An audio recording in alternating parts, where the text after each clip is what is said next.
निर्णय 2024।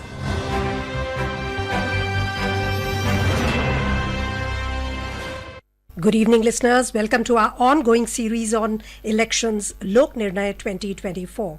In this program, we will bring you election-related developments, various updates and analysis of general and assembly elections 2024. I am Sonu Sood, and with me is my co-anchor Santosh Pathak. नमस्कार श्रोताओं, आप सुन रहे हैं लोक प्रसारक के साथ लोक निर्णय 2024। इस कार्यक्रम में चुनाव से जुड़े समाचारों के साथ साथ स्टूडियो में आमंत्रित विशेषज्ञ के साथ करेंगे चर्चा। इसके अलावा चलेंगे अपने क्षेत्रीय संवाददाताओं के पास और जानेंगे चुनाव तैयारियों के बारे में। आज स्टूडियो में आमंत्रित है राजनीतिक विश्लेषक मुकेश रंजन जी। मुकेश रंजन जी, कार्यक्रम में आपका बहुत बहुत स्वागत है। धन्यवाद। And before we give you the election updates, here are the headlines for today. Campaigning for third phase of Lok Sabha elections concludes. 93 constituencies to go to polls on Tuesday. Largest ever global delegation to witness India's general elections on invitation of the Election Commission of India. Senior BJP leader and Prime Minister Narendra Modi holds rally in Etawah and Sitapur in Uttar Pradesh. And Congress releases list of 6 candidates for Odisha Assembly election. Headlines अब हिंदी में। लोकसभा चुनाव के तीसरे चरण के लिए चुनाव प्रचार समाप्त। 93 निर्वाचन क्षेत्रों में मंगलवार को मतदान होना है। निर्वाचन आयोग के निमंत्रण पर भारत में हो रहे आम चुनावों को देखने के लिए अब तक का सबसे बड़ा वैश्विक प्रतिनिधिमंडल भारत दौरे पर है। वरिष्ठ बीजेपी नेता और प्रधानमंत्री नरेंद्र मोदी ने उत्तर प्रदेश के इटावा और सीतापुर में रैली की और कांग्रेस ने ओडिशा विधानसभा चुनाव के लिए 6 उम्मीदवारों की सूची जारी की। And now the updates in detail. Campaigning for the third phase of Lok Sabha elections ended today. 93 constituencies spread over 10 states and union territories of Dadra and Nagar Haveli and Daman and Diu will go to polls in this phase on Tuesday. Political parties have intensified their campaign ahead of the voting for the third phase. In Uttar Pradesh, high-pitched political battle is being seen today, where many candidates for the third phase of elections are holding road shows and door-to-door campaigns. Senior BJP leader and Prime Minister Narendra Modi will also hold a road show in the Ayodhya district this evening. The 2-kilometer-long road show will start in the evening from the Sugriv Kila area and will culminate at Lata Chowk. Senior BJP leader and Chief Minister of Uttarakhand, Pushkar Singh Dhami, will also hold a road show in Badaयूं district today. Congress in charge of Uttar Pradesh, Avinash Pandey, will hold a rally in favor of the party candidate in Kaushambi. मुख्य निर्वाचन आयुक्त राजीव कुमार ने आज नई दिल्ली में 75 अंतर्राष्ट्रीय प्रतिनिधियों को लोकसभा चुनाव के विभिन्न पहलुओं की जानकारी दी। उन्होंने 23 देशों के चुनाव प्रबंधन निकायों के प्रतिनिधियों को संबोधित भी किया। इन प्रतिनिधियों को निर्वाचन आयोग ने लोकतंत्र के महापर्व के अवलोकन के लिए आमंत्रित किया है। ये प्रतिनिधि 6 राज्यों महाराष्ट्र, गोवा, गुजरात, कर्नाटक, मध्य प्रदेश और उत्तर प्रदेश का दौरा करेंगे। ये कार्यक्रम बृहस्पतिवार तक चलेगा। The Prime Minister and senior BJP leader Narendra Modi today came down heavily on Samajwadi Party and Congress on the COVID issue in an election rally at Etawah in Uttar Pradesh. He said that these parties tried to instigate people and spread lies during COVID period, while his government and scientists were trying hard to save each and every life. Etawah is hometown of Samajwadi Party chief Akhilesh Yadav. The Prime Minister raised the issue of nepotism here and said that some families think that certain areas are their personal property, but this is not going to happen this time. प्रधानमंत्री और भाजपा के वरिष्ठ नेता नरेंद्र मोदी ने आज उत्तर प्रदेश के सीतापुर में एक जनसभा को संबोधित किया। श्री मोदी ने कहा कि 2014 से पहले आतंकी संगठन खुलेआम धमकी दिया करते थे। उस समय अधिकारियों पर आतंकवादियों को जमानत दिलवाने का दबाव था। उन्होंने कहा कि पिछले 10 साल में गरीबों के दरवाजे पर योजनाएं पहुंच रही हैं। Congress has released a list of 6 candidates for the upcoming Odisha Assembly elections. The party has fielded Sudarshan Das in place of Debi Prasanna Chand from the Jaleshwar Assembly seat, whereas Akshay Acharya will contest from the Nilgiri seat. Uma Ballav Rath will contest from Puri Vidhan Sabha constituency in place of Sujit Mahapatra. The party has fielded Sudarshan Sahu from Athagarh and Himanshu Cholia from the Ath Malik seat. And we would like to update you that the Prime Minister will do a road show in Ayodhya later today. Delhi Pradesh Congress committee के नवनियुक्त अध्यक्ष देवेंद्र यादव ने आज हजारों कांग्रेस कार्यकर्ताओं की मौजूदगी में अध्यक्ष का पद संभाला। इस अवसर पर कांग्रेस के नेता अजय माकन, पूर्व सांसद संदीप दीक्षित, जयप्रकाश अग्रवाल, कृष्णा तीरथ सहित अनेक पार्टी नेता मौजूद रहे। BJP senior leader and Union Minister Amit Shah today reiterated that the BJP will protect and increase the reservations of SCs, STs and OBCs. He asked electors of Adilabad to choose between Modi's guarantee and appeasement politics of the Congress. Addressing an election rally at Sirpur Kagaj Nagar in Adilabad Lok Sabha constituency, Mr. Shah reiterated that the reservations given by the Congress government on communal basis will be ended to protect the rights of the SCs, STs and OBCs. Mukesh ji, on Tuesday, 93 constituencies are going to the polls in the third phase, and till today, there was heavy campaigning for it. This was the largest interval. What are the major, states, or what is the major highlight you see of phase 3? What are your expectations? Now, phase 3, UP is going to be the critical one, in a sense that Mulayam Singh Yadav's family bastion seats are going to polls in this phase. So UP would be very interesting to watch. Campaigning was on a high pitch from both sides. Today Prime Minister was there in Etawah, and issues like development versus dynasty, that is the issue on which the entire campaign revolved around.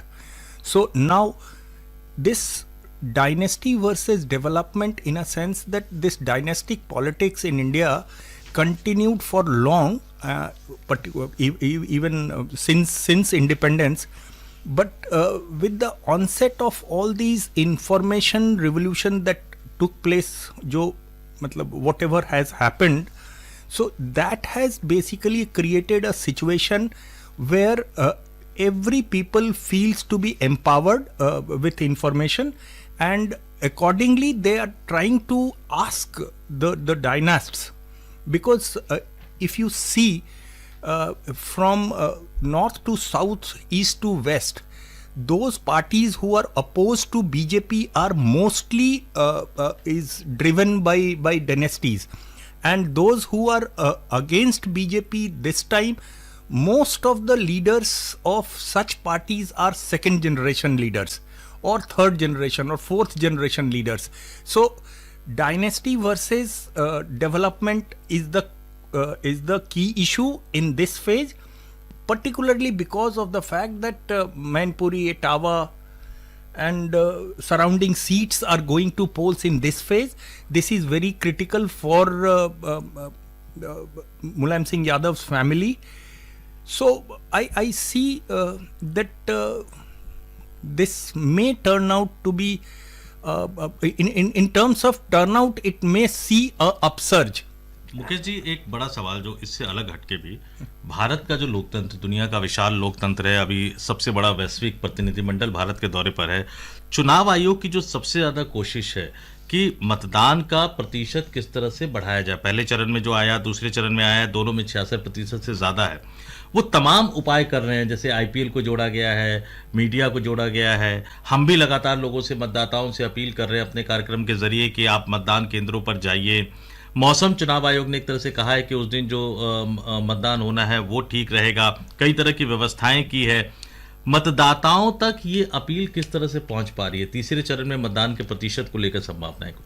हाँ, तो मैंने जहां बात खत्म की थी वहीं मैं बोलूंगा कि ये जो तीसरा चरण है, ये चरण आपको एक अपसर्ज, एक मतलब बढ़त दिखेगी मतदान में जो ये बढ़त दिखेगी, उसका मेन रीज़न ये है कि ये बहुत क्रिटिकल और अग्रेसिव कैंपेनिंग के कारण भी है। इलेक्शन कमीशन जो अपनी तरफ से करता है वो तो ठीक है, बिकॉज इलेक्शन कमीशन कुछ भी करता है वो न्यूट्रल तरीके से करता है, और जो वोटर अट्रैक्ट होता है वोटिंग बूथ तक जाने में वो पॉलिटिकल एक्सरसाइज करता है। सो इलेक्शन कमीशन अपॉलिटिकल काम करता है, और वो एक तरह से अपॉलिटिकली कहता है कि ये लोकतंत्र का पर्व है, पर्व में सब लोग आइए, वो एक अलग बात है।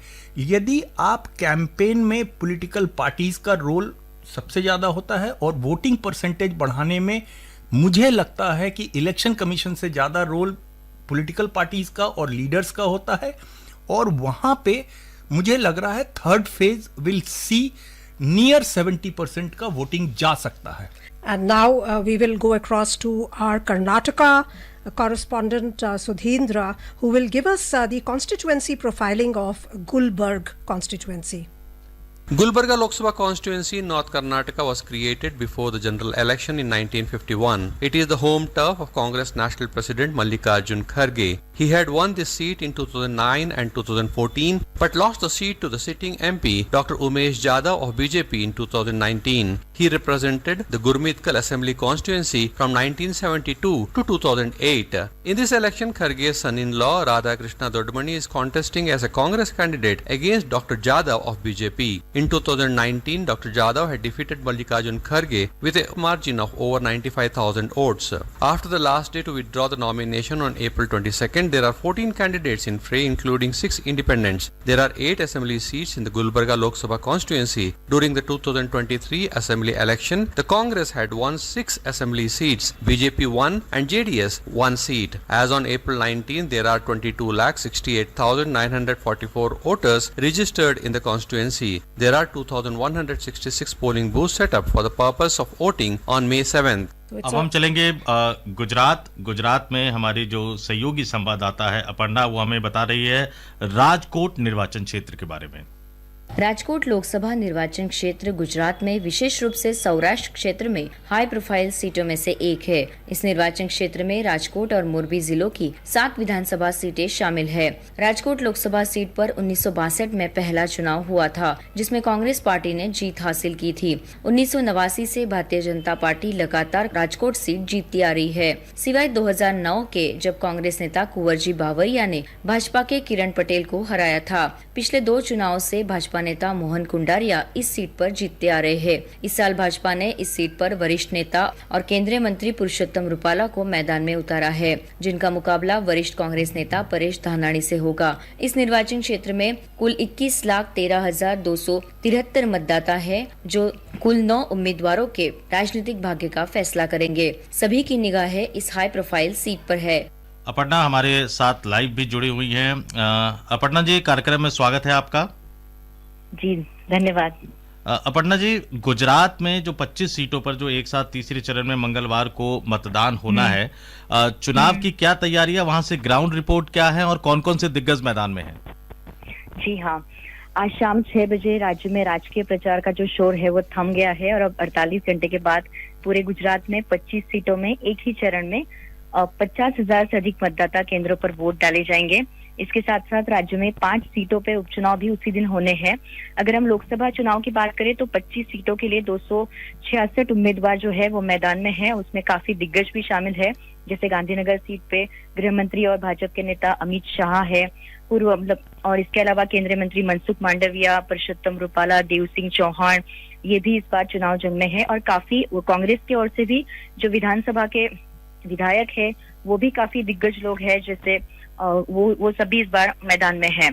तो टोटल अगर हम बात करें गुजरात में तो 5 करोड़ से अधिक मतदाता हैं, जिनके जो ये इन उम्मीदवारों के भाग्य का फैसला करेंगे। उसमें सबसे ज्यादा अगर हम बात करें तो 18 उम्मीदवार जो है अहमदाबाद पूर्व सीट पे है, और सबसे कम बारडोली सीट पे केवल 3 ही उम्मीदवार है। और सबसे बड़ी बात ऐसे है कि इस बार चुनाव में 12 लाख ऐसे युवा हैं जो पहली बार वोट डालने जा रहे हैं, और हर एक मतदाता अपने मताधिकार का प्रयोग कर सके और मतदान का प्रतिशत बढ़े, इसलिए राज्य में इस बार काफी व्यापक प्रबंध किए गए हैं चुनाव आयोग द्वारा। और पिछले 15 दिनों में चुनाव आयोग ने एक मतदाता जागृति कार्यक्रम भी किया है, जिसके तहत आज वोट फॉर रन का भी आयोजन किया गया है। और चुनाव में परिवहन के लिए आसानी हो इसलिए रैपिडो कैब सर्विस के साथ मिलकर भी एक नई पहल की गई है। तो रैपिडो की सवारी जिम्मेदारी की ये अभियान गुजरात में 7 तारीख को चलाया जाएगा, जिसके तहत गुजरात के अहमदाबाद, वडोदरा, सूरत, राजकोट और आनंद शहरों में जो मतदान करने के बाद मतदाताओं को फ्री राइड भी मिलेगी। और हीट वेव को देखते हुए मतदान केंद्रों पर काफी कुछ प्रबंध किए गए हैं चुनाव आयोग द्वारा।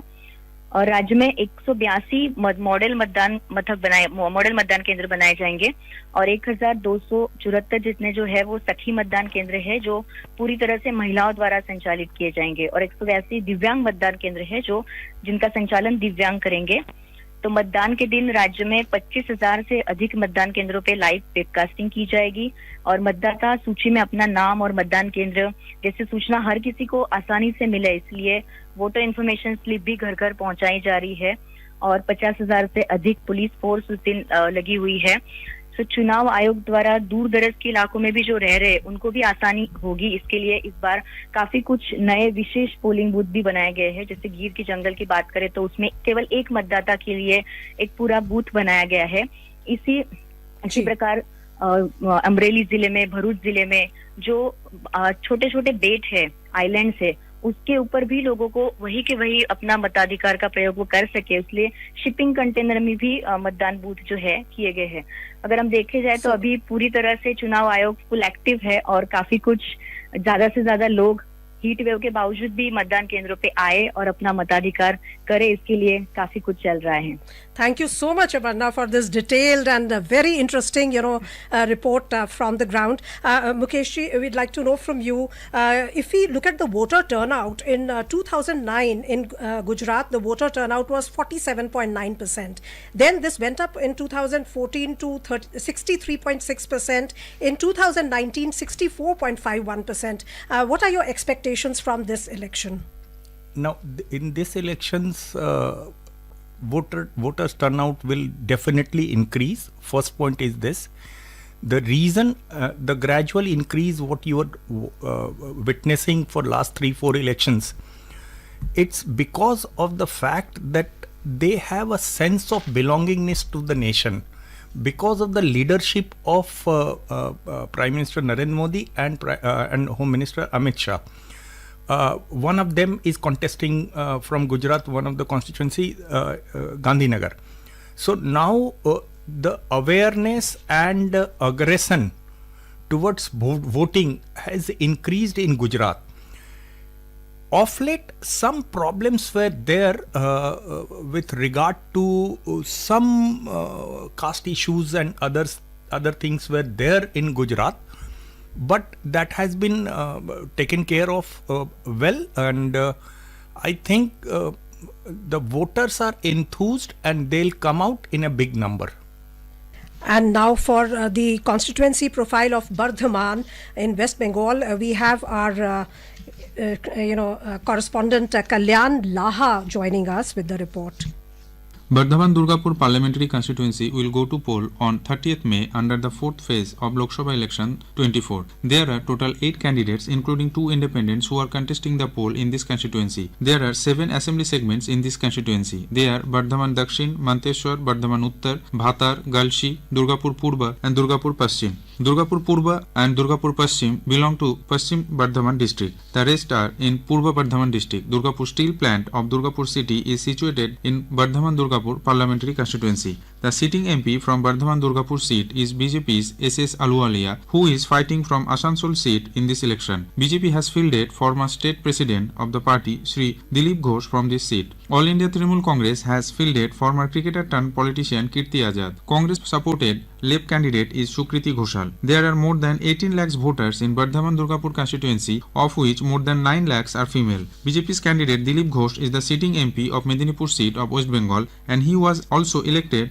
to the State Legislative Assembly in 2016. Dilip Ghosh is associated with Rashtriya Swayamsevak Sangh RSS and is considered a tough leader. Trinamool Congress's Kirti Azad was a member of India's 1983 World Cup cricket team and was associated with BJP and Congress earlier. He won the Darbhanga seat in the 2014 Lok Sabha election from BJP's ticket, and after the expulsion from BJP, he contested the Dhanbad seat from Congress's ticket in 2019 Lok Sabha election but was defeated by the BJP candidate. Trinamool Congress had won all the 6 assembly seats of Bardhaman Durgapur parliamentary constituency except Durgapur Paschim in 2021 assembly election. Durgapur Paschim was won by BJP. BJP's sitting MP from Bardhaman Durgapur seat, SS Aluwalia, is a veteran politician and parliamentarian who served in the Rajya Sabha also and was a minister of Narasimha Rao government from 1995 to 1996. He joined BJP later and was deputy leader of opposition in Rajya Sabha. Aluwalia had won the Darjeeling seat from BJP's ticket in 2014 Lok Sabha election and served as minister in various ministries of the Narendra Modi government.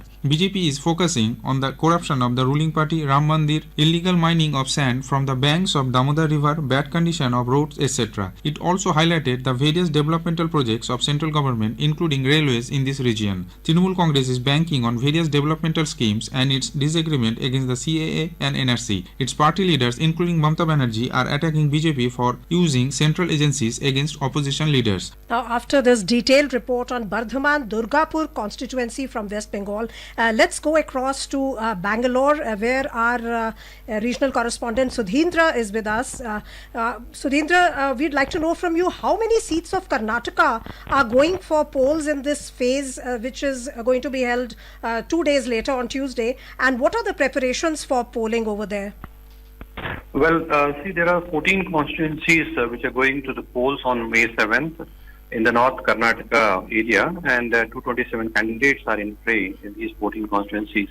And regarding preparations, mustering activities will begin tomorrow, where all personnel will be assigned the polling booths, EVMs and all that will be given to them. And then in the booths, because of this extreme heat conditions, which is crossing 41 degrees Celsius in these North Karnataka areas, there is a standard assured minimum facilities being provided. Special arrangements are made for aged voters and physically challenged voters, and they will be given priority to voting when the voting takes place. And there will also be volunteers to help them out. And at the polling booths, there will be ORS and medical kits provided. There will be ASHA worker, ambulance facility will be there, then drinking water, fan will be provided, then waiting area. One of the arrangements made this time is the adjacent rooms have been converted into waiting areas where the voters who, instead of standing in the queue, they can wait there, and when their turn comes, they can go and wait. And then there is vote, and then wheelchairs are provided. So these are the facilities being provided at the polling booths because of the heat conditions this time. Thank you so much, Sudhindra, for this information. Mukeshji, we'd like to know from you, 69.56% was the voter turnout in phase 2, where 14 seats went to polls in Karnataka. You think that will be surpassed or at least matched?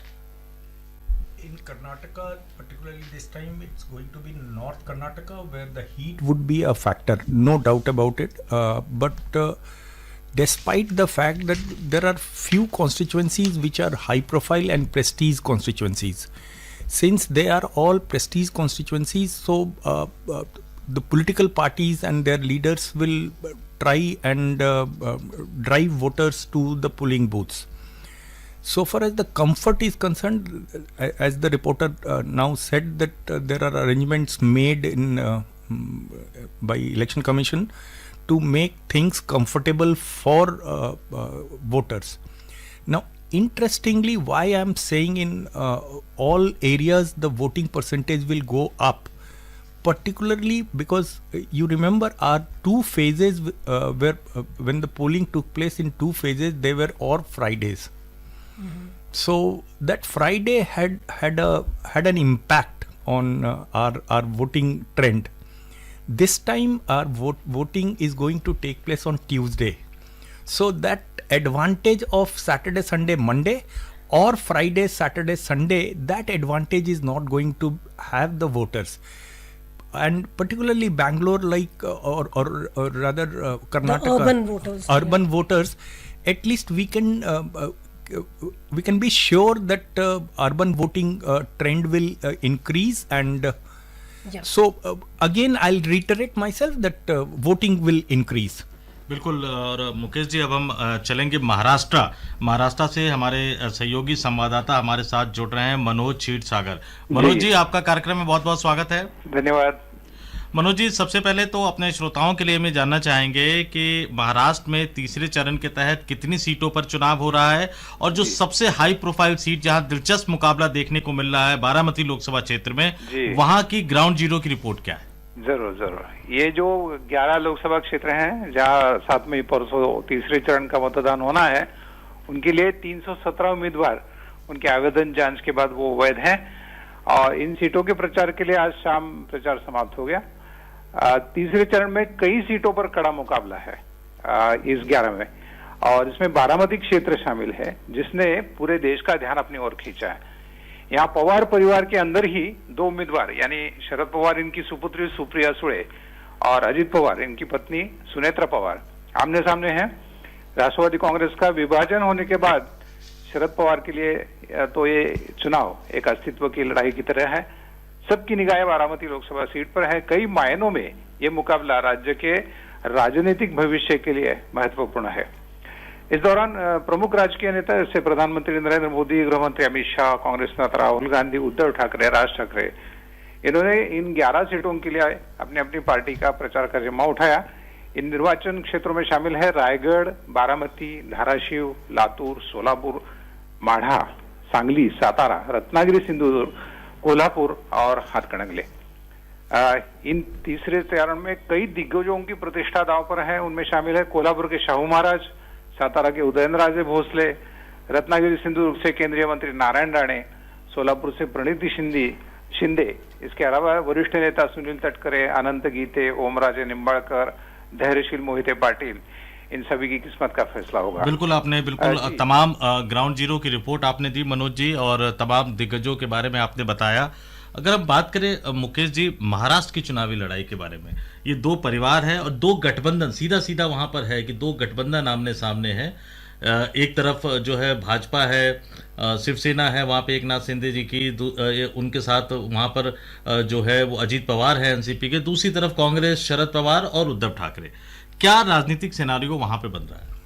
देखिए, महाराष्ट्र एक बहुत interesting सा state है, और सारे states में कुछ न कुछ लोग कह रहे हैं रिजल्ट को लेकर, पर महाराष्ट्र में कोई रिजल्ट पे बात करने को राजी नहीं है। उसका मेन कारण है कि वहाँ शिवसेना के खिलाफ है, वहाँ एनसीपी के खिलाफ है। तो ऐसे हालात में किसके पास एनसीपी का वोट किसके पास है, वो पवार साहब के पास है या अजीत भाई के साथ है, या शिवसेना का वोट उद्धव जी के साथ है या शिंदे के साथ है, ये पहला टेस्ट हो रहा है जब से वो जो फैक्शनलिज्म हुआ है ये 2 बड़ी पॉलिटिकल पार्टीज के बीच में। This is division within dynastic politics. Thank you so much, Mukesh ji. You discussed various issues and enlightened our listeners with your valuable inputs. Thank you so much. Thank you, ma'am. इस कार्यक्रम में भाग लेने वाले हमारे संवाददाताओं और सभी श्रोताओं को बहुत बहुत धन्यवाद। हम सभी से अनुरोध करते हैं कि आप लोकसभा सीट की तय तिथि पर मतदान केंद्र पहुंचकर अपने मताधिकार का उपयोग अवश्य करें और लोकतंत्र के इस महापर्व में अपनी भागीदारी सुनिश्चित करें। श्रोताओं, यह कार्यक्रम आपको कैसा लगा हमें जरूर बताएं। And with this, we conclude this program. We will bring you more election-related news and updates tomorrow at the same time. Namaskar.